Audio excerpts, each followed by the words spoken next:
Guys, pinatay natin saglit. Start ulit natin. Kasi ganun lang po mga guys ginagawa ko rito. Ngayon, ilalagay natin yung ilalagay na natin yung upuan dyan. Yan. Tapos, ang request ni sir yung cylinder head doon sa dulo, kumpletohin natin yan. Yan. Neutral. Start. Go.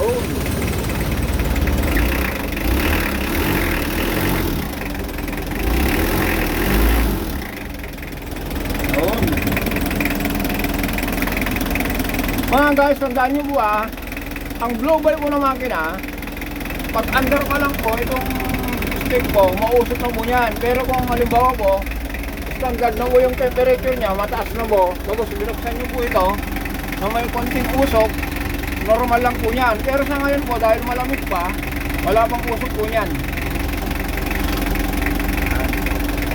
Okay mga guys, hanggang dito na lang po tayo.